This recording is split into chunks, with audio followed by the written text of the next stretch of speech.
ದೂರು ಕೊಟ್ಟು ಬಂದ ದಾಖಲೆ ಇದೆ PID ಬ್ಯಾಂಕ್ಸಲ್ಲಿ. ಅಥವಾ ಇದರಲ್ಲಿ ಈ ರೀತಿಯಾಗಿ ಅಕ್ರಮವಾಗಿ ಈ ಚುನಾವಣೆಯನ್ನು ಅವರು ಗೆದ್ದಿದ್ದಾರೆ ಹೇಳುವಂಥದ್ದನ್ನು ನಾನು ತಮ್ಮ ವಾಹಿನಿಯ ಮೂಲಕ ಈ ಒಂದು ಜನತೆಗೆ ನಾನು ಹೇಳಲಿಕ್ಕೆ ಬಯಸ್ತೇನೆ. ಈಗ ಚುನಾವಣಾ ಅಧಿಕಾರಿಗೆ ನೀವು ಇದು ಮಾಡಿದ್ರೆ ಹೇಳೋದಲ್ಲ ಅವ್ಯವಹಾರ ಒಂದು ಕಾನೂನುಬದ್ಧವಾಗಿ ಮಾಡಿದ್ರೆ ಹೇಳೋದು, ಅದಕ್ಕೆ ಸಂಬಂಧಪಟ್ಟ ಏನಾದ್ರು ಕಾನೂನು ಹೋರಾಟ ಇದರಿಂದ ನಡೀತಾ ಇದೆಯಾ ಹೇಗೆ ನೋಡಬೇಕು. ಅದ್ರ ಬಗ್ಗೆ ನಾವು ನಮ್ಮ ಇವರು ನ್ಯಾಯವಾದಿಗಳ ಸಂಘ ಇದ್ರ ಮಾಡಬೇಕು. ತಮಗಂತೂ ಸ್ಪಷ್ಟವಾಗಿ ಕೊಡ್ತೇನೆ, ಒಂದೇ ನಾಮಪತ್ರದಲ್ಲಿ ಎರಡಾಗುವಂಥದ್ದು ಇರುವಂಥದ್ದನ್ನು ಈಗ ಬೇಕಿದ್ರು ನಿಮಗೆ 1 ಮಿನಿಟ್ನಲ್ಲಿ ತೋರಿಸ್ಲಿಕ್ಕೆ ನಾನು ರೆಡಿ ಇದ್ದೇನೆ ಇದರಲ್ಲಿ. ಯಾಕೆಂದರೆ ಒಂದು ಸಲ ನಾಮಪತ್ರ ಕೊಟ್ಟದ್ದನ್ನು ಮಾರನೇ ದಿನ ಅದು ಬದಲಾಗಿತ್ತು. ಅಂದರೆ ಏನು ನಾಮಪತ್ರ ಅಂತಂದರೆ ನಾವು 30ನೇ ತಾರೀಕು ಹಾಕುವಂಥ ಲೀಸ್ಟ್ ಏನಿದೆಯಲ್ಲ ಅದರಲ್ಲಿ ಇರುವಂಥದ್ದನ್ನು ನಾನು ಈಗಾಗಲೇ ನಮ್ಮ ಅಭ್ಯರ್ಥಿ ಕೂಡ ಅದನ್ನು ಮಾಹಿತಿಯನ್ನು ಕೂಡ ಕೇಳಿದ್ವಿ. ಇದರಲ್ಲಿ ಎಷ್ಟಿದೆ, ನಿಮ್ಮ ನಿರ್ಣಯ ಏನು ಹೇಳುವಂಥದ್ದು ಮಾಡಲಿಲ್ಲ. ಈ ಥರ ಮಾಡಿದ್ರು ಅಂತ ಇದಾಗಿದೆ. ಇದರಲ್ಲಿ ಮತಪೆಟ್ಟಿಗೆ ಇಲ್ಲೇ ಗೊತ್ತಿಲ್ಲ. ಈಗ ಇಲ್ಲ, ನಮಗೆ ಯಾವುದೇ ಅಭ್ಯರ್ಥಿ ತಾವು ಕೇಳ್ಬಹುದು. ಈಗ ಮತಪೆಟ್ಟಿಗೆ ಇಲ್ಲಿಂದ ಹೋಗಿ ಎಲ್ಲಿ ಇಟ್ಟಿದ್ದಾರೆ, ಟ್ರೆಜರಲ್ಲಿ ಇಟ್ಟಿದ್ದಾರೋ ಅಥವಾ ಅಲ್ಲೆಲ್ಲಾರು PID ಬ್ಯಾಂಕಲ್ಲಿ ಇಟ್ಟಿದ್ದಾರೋ ಏನೂ ಗೊತ್ತಿಲ್ಲ. ಯಾಕಂದ್ರೆ ಅಧಿಕಾರಿಗೆ ಹತ್ರ ಕೇಳಿದ್ವಿ ವಿಚಾರ ಕೇಳಿದ್ವಿ ಅವ್ರಿಗೆ. ಕುಮಟೆ ಇಲ್ಲಿ ಏನು ಹೇಳಿದ್ರು ಅಂತ, ಇಲ್ಲಿ ಟ್ರೆಜರಿಯಲ್ಲಿ ಜಾಗ ಇಲ್ಲ ಇಡಲಿಕ್ಕೆ ನಮಗೆ, ಅದನ್ನು ಕುಮಟಾ ಟ್ರೆಜರಿಯಲ್ಲಿ ಇಡ್ತಾರೆ ಅಂತ ಹೇಳುವಂಥದ್ದನ್ನು ಕೇಳಿದ್ವಿ. ಆದರೆ ಯಾವುದೇ ಅಭ್ಯರ್ಥಿಗಳನ್ನು ಈ ಚುನಾವಣೆ ಅವರು ತರಬೇಕಿದ್ರಾಗಲಿ ತಗೊಂಡು ಹೋಗ್ಬೇಕಿದ್ರಾಗಲಿ ಎಲ್ಲೂ ತಗೊಂಡು ಹೋಗಲಿಲ್ಲ. ಇದನ್ನು ತಾವು ಗಮನಿಸ್ಬೋದು ಇದರಲ್ಲಿ ಅಂತ. ಈ ರೀತಿಯಾಗಿ ಚುನಾವಣೆಯನ್ನು ಅಕ್ರಮವನ್ನು ನಡೆಸುವಂಥದ್ದು ಇದು ಬಹಳ ನಡೀತಾ ಇದೆ. ಅಧಿಕಾರಿಗಳ ದುರುಪಯೋಗವಾಗ್ತಾ ಇದೆ. ಚುನಾವಣಾ ಅಧಿಕಾರಿ ಕಾನೂನು ಬಾಹಿರವಾಗಿ ಅವರು ನಾಮಪತ್ರ ರಿಜೆಕ್ಟ್ ಮಾಡಲಿಲ್ಲವಲ್ಲ, ಅದಕ್ಕೆ ಸಂಬಂಧಪಟ್ಟ ಏನು ಕಾನೂನಾತ್ಮಕವಾಗಿ ಅವ್ರನ್ನ ಹೋರಾಟ ಮಾಡಲಿಕ್ಕೆ ಮಾಹಿತಿಯನ್ನು ಅವಕಾಶ ಇದೆಯಾ? ಅಭ್ಯರ್ಥಿ ಕೇಳಿದ್ದಾರೆ. ಈಗಾಗಲೇ ಅದರನ್ನ ಮಾಹಿತಿಯನ್ನು ಕೂಡ ಕೇಳಿದ್ವಿ. ಅದರ ಸಿಕ್ಕಿದ ನಂತರ ಮುಂದೆ ಹೋಗ್ತೇವೆ. ಸೊಸೈಟಿ ಚುನಾವಣೆ ಬಗ್ಗೆ ಈಗಾಗಲೇ ತಾವು ಚಂದ್ರಶೇಖರ್ ಅವರಿಂದನೂ ಈಗಾಗಲೇ ತಗೊಂಡಿದ್ದೀರಿ ಇಲ್ಲಿ ಅಂತ.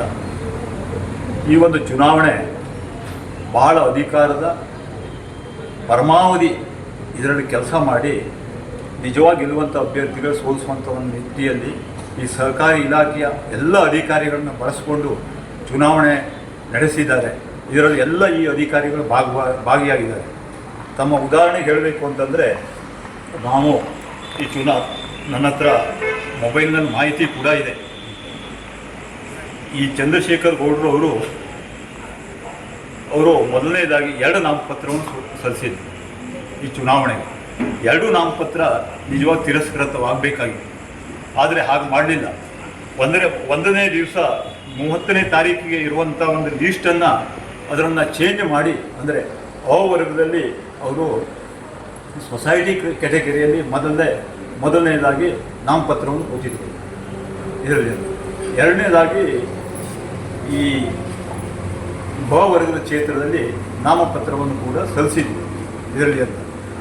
ನಿಜವಾಗಿ ಒಮ್ಮೆ 2 ಕೊಟ್ಟಾಗ ಕಾಯ್ದೆ ಅಂತ 2 ಪತ್ರಗಳು ರಿಜೆಕ್ಟ್ ಆಗಬೇಕಾಗಿತ್ತು ಇದರಲ್ಲಿ.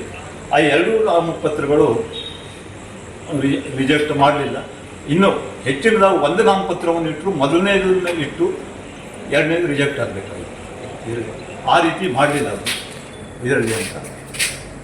ಅದನ್ನು 2 ಪ್ರತಿಯನ್ನು ಬೇಕಾದ್ರೂ ನಾನು ನಿಮ್ಮ ನುಡಿ ಸಿರಿ ನ್ಯೂಸಿಗೆ 2 ಪ್ರತಿಯನ್ನು ಕೂಡ ಒದಗಿಸಿಕೊಡಲಿಕ್ಕೆ ಇವತ್ತು ಸಿದ್ಧನಿದ್ದೇನೆ. ನನ್ನ ಇದರ ಮಾಹಿತಿಯೂ ಇದೆ, ಅಥವಾ ಮೊಬೈಲ್ನಲ್ಲಿ ಇವತ್ತು ತಾವು ನೋಡಬಹುದು. ಹೆಚ್ಚಿನದಾಗಿ ಪ್ರಾಮಾಣಿಕವಾಗಿ ಕೆಲಸ ಮಾಡ್ತಾ ಇದ್ದೀರಿ. ಹೊನ್ನಾವರ ತಾಲೂಕಿನ ಸಹಕಾರಿ ಕ್ಷೇತ್ರದ ವ್ಯವಸ್ಥೆ ಯಾವ ರೀತಿ ನಡೀತಾ ಇದೆ? ಈಗ ನೀವು ಹೇಳೋ ಪ್ರಕಾರ ಅಧಿಕಾರಿಗಳು ಸಂಪೂರ್ಣವಾಗಿ ಹದಗೆಡ್ತಾ ಇದ್ದಾರೆ. ಅಧಿಕಾರಿಗಳು, ಆಡಳಿತಾಧಿಕಾರಿಗಳು ಅಂದರೆ ಇವತ್ತು ಏನಿದೆ ಅಂತಂದರೆ, ನಾವು ಈ PID ಬ್ಯಾಂಕ್ನಲ್ಲಿ ನಾನೇ ನೋಡ್ಬೋದು. ಇದರಲ್ಲಿ ಈ ಒಂದು ಬ್ಯಾಂಕ್ನಿಂದ ಇನ್ನೊಂದು ಬ್ಯಾಂಕಿಗೆ ನಾವು TDC ಬ್ಯಾಂಕ್ನಲ್ಲಿ ಹಣವನ್ನು ಇಡಬೇಕು. ಇದರಲ್ಲಿ ನಾನು ತಿಳಿದ ಪ್ರಕಾರ, ನನಗೆ ಅಧಿಕೃತ ಗೊತ್ತಿಲ್ಲ, ಈ ತಿಂಗಳ ಆಗಸ್ಟ್ ಹಿಂದಿನ ತಿಂಗಳ 1ನೇ ತಿಂಗಳ 1 ವಾರದಲ್ಲಿ ನಮ್ಮ ಮ್ಯಾನೇಜರಿಗೆ ಗೊತ್ತಿಲ್ಲದೆ, ಯಾವುದು PID ಬ್ಯಾಂಕಿನ ಮ್ಯಾನೇಜರಿಗೆ ಗೊತ್ತಿಲ್ಲದೆ 1 ಕೋಟಿ ರೂಪಾಯಿ ಇನ್ನೊಂದು ಬ್ಯಾಂಕಿಗೆ ಕೂಡ ವರ್ಗಾವಣೆಯಾಗಿದೆ ಹೇಳುವಂಥದ್ದು ನನಗೆ ತಿಳಿದು ಬಂದಿದೆ. ಇದ್ರ ಬಗ್ಗೆ ಅಂದರೆ ಅಧಿಕೃತ ಮಾಹಿತಿ ನನ್ನ ಹತ್ರ ಇಲ್ಲ. ಇದು ಅಲ್ಲಿಯ ಸಿಬ್ಬಂದಿಗಳು ಹೇಳ್ಕೊಳ್ತಾ ಇರುವಂಥದ್ದನ್ನು ಕೂಡ ನಾವು ಕೇಳಿದ್ವಿ. ಅವರೇ ಆಡಳಿತಾಧಿಕಾರಿ, ಈ ಅಧಿಕಾರಿಗಳು ಅಲ್ಲಿ ಆಡಳಿತಾಧಿಕಾರಿ ಇದ್ದಾರೆ. ಈಗ ನೇರವಾಗಿ ನೀವು ಸರಿತಾ ಬೇತ ಉಳ್ಕೊಳ್ಳೋರನ್ನ ಬಗ್ಗೆ ನೀವು ಆರೋಪ ಮಾಡಿದ್ದೀರಿ. ಅವರು ಚುನಾವಣೆ ಹೊನ್ನಾವರ ತಾಲೂಕಿನ ಎಲ್ಲ ಚುನಾವಣೆಗೂ ಅವರು ಅಧಿಕಾರಿಯಾಗಿ ಹೋಗ್ತಾ ಇದ್ದಾರೆ. ಅಲ್ಲದಲ್ಲಿ ಅವ್ರು ಎಲ್ಲ ಕಡೆನೂ ಅಧಿಕಾರ ದುರ್ಬಳಕೆ ಮಾಡ್ಕೊಳ್ತಿದ್ದಾರೆ ಅಂದ್ರೆ ಅಲ್ಲ, ಹೆಚ್ಚಿನ ಒಂದು ಪಕ್ಷವಾಗಿ ಅವರು ಮಾಡ್ತಾ ಇದ್ದಾರೆ ಹೇಳುವಂಥದ್ದು ಕಾಣ್ತದೆ. ನಾವೀಗ ಉದಾಹರಣೆಗೆ ನಾವು ಇಲ್ಲಿ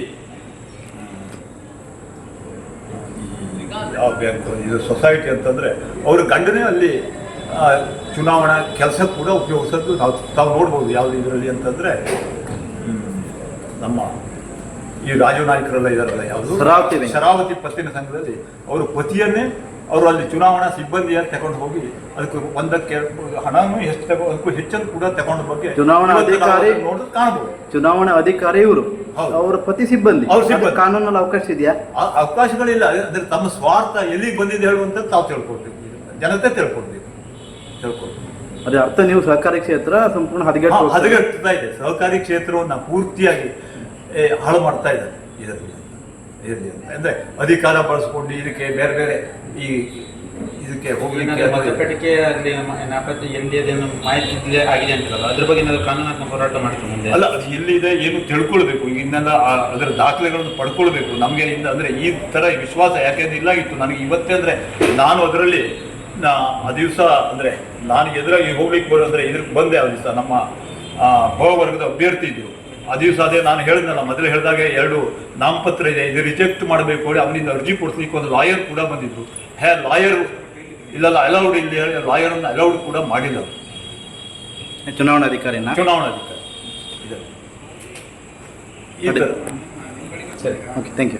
ಸರಿ, ಅಧಿಕಾರಿಗಳು ಪೂರ್ತಿಯಾಗಿ ಒಂದು ಪಕ್ಷದ ಪರವಾಗಿ ಕೆಲಸ ಮಾಡಿದ್ದಾರೆ.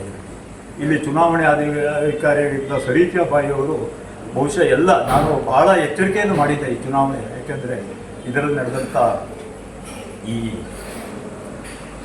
ನಮ್ಮ PLD ಬ್ಯಾಂಕ್ನಲ್ಲಿ ಭಾಳ ವ್ಯವಹಾರ ನಡೆಯಿತು. ಇದರಲ್ಲಿ ಅದ್ರ ಕೊಟ್ಟರೂ ಕೂಡ ಪ್ರತಿಯೊಂದಕ್ಕೂ ನಾನು ಅರ್ಜಿಯನ್ನು ಕೊಡ್ತಾ ಬಂದೆ. ಆದರೂ ಕೂಡ ನಮ್ದೇನಾಗಿದೆ ಅಂದರೆ ಈ ಮತಪೆಟ್ಟಿಗೆಯನ್ನು ಏನಿದೆಯಾರೋ ಇಲ್ಲಿ ಯಾವುದೇ ಅಭ್ಯರ್ಥಿಗಳಿಗೂ ಕೂಡ ಈ ಮತಪೆಟ್ಟಿಗೆಯನ್ನು ಇಲ್ಲಿ ಸಾಗಿಸಿದ ಮೇಲೆ ಇದರಲ್ಲಿ ಎಲ್ಲಿ ಹೋಗಿದೆ ಹೇಳುವಂಥದ್ದು ಯಾರಿಗೂ ನಮಗೆ ಗೊತ್ತಿಲ್ಲ ಈ ಮತಪೆಟ್ಟಿಗೆಗಳು. ಮತ್ತು ಆ ದಿವಸ ನಮಗೆ CPI ಮೂಲಕ ಎಲ್ಲ ಏಜೆಂಟ್ರನ್ನು ಹೊರಗೆ ಹಾಕಿ ನಾವು ಇಲ್ಲಿ ಪ್ರತಿಭಟನೆ ಆ ದಿವಸ ಸ್ವಲ್ಪ ಇದು ಕೂಡ ಆಗಿತ್ತು. ಬಹುಶಃ ತಾವು ನೋಡಿರ್ಬೋದು ಅಥವಾ ಇವರ ಹತ್ರ ಮಾಹಿತಿ ಇರ್ಬೋದು. ಆ ಸಮಯದಲ್ಲೂ ಕೂಡ ಆಗಿದೆ.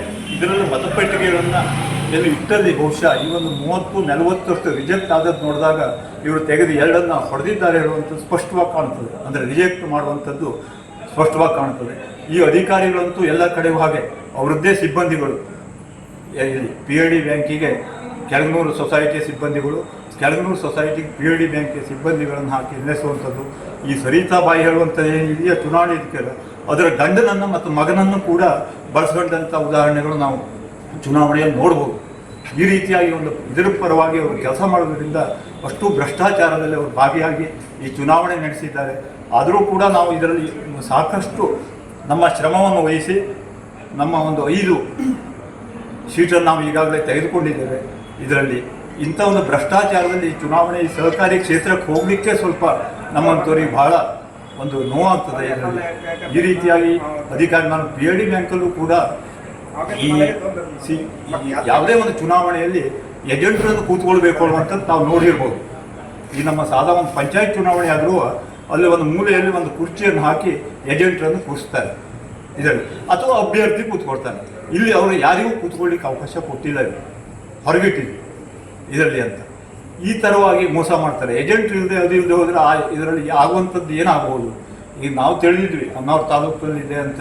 ಇವರು ಕುಮಟಾದವ್ರದ್ದು ಅಂದರೆ ಅವ್ರದ್ದೇ ಅಧಿಕಾರಿಗಳು ತಂದಂಥ ಮಾಡುವಂಥ ಸಾಧ್ಯತೆಗಳು ಬಹಳಷ್ಟಿದೆ ಇದರಲ್ಲಿ.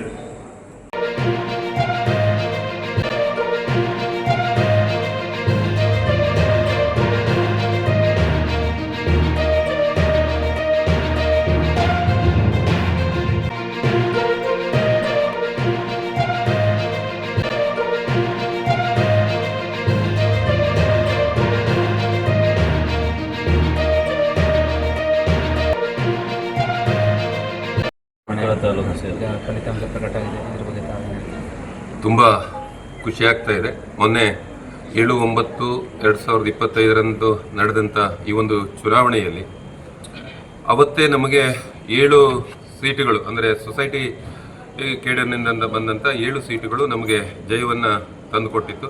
ಅದೇ ರೀತಿ 5 ಸೀಟಿಗಾಗಿ ಈಗ ಚುನಾವಣೆ ಏನು ನಡೆದಿತ್ತು, ಆ ಚುನಾವಣೆಯಲ್ಲಿ ನಾವು ಇವತ್ತು 5 ಗೆಲ್ಲುವಂಥ ನಿರೀಕ್ಷೆ ಇತ್ತು. ಆದರೆ ಸ್ವಲ್ಪ ಮತಗಳ ಅಂತರದಲ್ಲಿ 2 ಸೀಟನ್ನು ಕಳ್ಕೊಂಡಿದ್ದೇವೆ, 3 ಜನ ಗೆದ್ದಿದ್ದೇವೆ. ಅಂದರೆ ಒಟ್ಟಾರೆಯಾಗಿ ನಾವು ಬಹುಮತಕ್ಕೆ ಬೇಕಾದ ಹೆಚ್ಚು ಸೀಟುಗಳನ್ನು ಗೆದ್ದಿದ್ದೇವೆ. ಅಂದರೆ ಒಟ್ಟಾರೆಯಾಗಿ 10 ಸೀಟುಗಳು ನಮ್ಮೊಟ್ಟಿಗೆ ಇವೆ.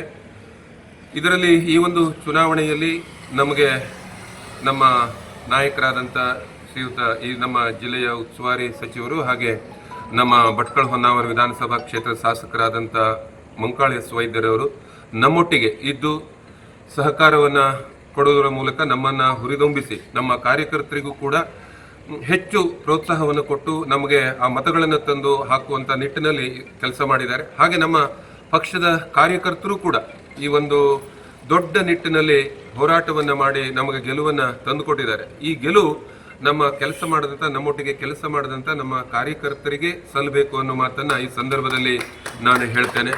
ಇನ್ನೂ ಒಂದು ವಿಚಾರ ಅಂತಂದರೆ 425 ಓಟ್ಗಳಲ್ಲಿ 417 ಓಟ್ಗಳು ಇಲ್ಲಿ ಪೋಲಿಂಗ್ ಆಗಿದೆ. ಅದರ ಜೊತೆಗೆ ನಾವು ಸುಮಾರು 236 ಓಟ್ಗಳನ್ನು ಕೋರ್ಟ್ ಮೂಲಕ ತಂದಿದ್ವಿ. ಆ ಕೋರ್ಟ್ ಮೂಲಕ ತಂದಂಥ ಓಟ್ಗಳಲ್ಲಿ ಅದಕ್ಕೆ ನಮಗೆ ಕೋರ್ಟ್ ನೆಕ್ಸ್ಟ್ ಅವಕಾಶಗಳನ್ನು ಕೊಡದೇ ಇರುವಾಗಲೂ ಕೂಡ ನಾವು ಮೂಲ ಓಟ್ಗಳನ್ನು ಅವಲಂಬಿಸಿ ಅದರಲ್ಲಿ ನಾವು ಇಷ್ಟು ದೊಡ್ಡ ಪ್ರಮಾಣದಲ್ಲಿ ಜಯ ಸಾಧಿಸಿದ್ದೇವೆ ಅಂತಂದರೆ ತುಂಬ ಸಂತೋಷ ಆಗ್ತಾ ಇದೆ. 10 ಜನ ನಾವು ಇವತ್ತು ಏನು ನಮ್ಮ ಟೀಮಲ್ಲಿ ಗೆದ್ದಿದ್ದೇವೆ. ಈ 5 ವರ್ಷಗಳಿಗೆ ನಡೆದಂಥ ಈ ಚುನಾವಣೆಯಲ್ಲಿ 5 ವರ್ಷಗಳ ಕಾಲ ಈ ವ್ಯವಸ್ಥೆಯನ್ನು ಒಂದು ಉತ್ತಮ ರೀತಿಯಲ್ಲಿ ಒಂದು ಉತ್ತುಂಗಕ್ಕೆ ತಗೊಂಡು ಹೋಗಲಿಕ್ಕೆ ಎಲ್ಲರನ್ನ ವಿಶ್ವಾಸಕ್ಕೆ ಇಟ್ಕೊಂಡು ಆ ನಿಟ್ಟಿನಲ್ಲಿ ನಾವು ಮುಂದುವರಿತೇವೆ. ನಮ್ಮೊಟ್ಟಿಗೆ ಇರುವಂಥ ಎಲ್ಲ ಏನು ಗೆದ್ದಂಥ ಎಲ್ಲ ಸದಸ್ಯರು ಕೂಡ ಒಂದು ಸಹಕಾರಿ ಕ್ಷೇತ್ರದಲ್ಲಿ ತುಂಬ ಅನುಭವವನ್ನು ಹೊಂದದಂಥವರೇ ಇದ್ದಾರೆ. ಹಾಗಾಗಿ ಮುಂದಿನ ದಿನಗಳಲ್ಲಿ ಈ ವ್ಯವಸ್ಥೆಯನ್ನು ಉತ್ತಮವಾದ ರೀತಿಯಲ್ಲಿ ಸಂಘಟಿಸಿ ಈ ಒಂದು ಏನು ವ್ಯವಸ್ಥೆ ಇದೆ ಅದಕ್ಕೆ ಉತ್ತಮವಾದ ಹೆಸರನ್ನು ತಂದುಕೊಡುವಂಥ ನಿಟ್ಟಿನಲ್ಲಿ ಪ್ರಾಮಾಣಿಕವಾದ ಕೆಲಸವನ್ನು ನಾವು ಮುಂದಿನ ದಿನಗಳಲ್ಲಿ ಮಾಡ್ತೇವೆ ಅನ್ನೋ ಮಾತನ್ನು ಈ ಸಂದರ್ಭದಲ್ಲಿ ಹೇಳ್ತೇನೆ.